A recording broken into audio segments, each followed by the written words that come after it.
So, with this one here, do you like the traditional Sundays as described in the text? Explain your answer. Again, it's very much subjective, but you need to be referring to the text.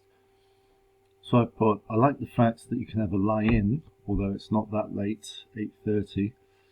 We lead such busy lives that Sundays are an important time to unwind and spend more time with the family.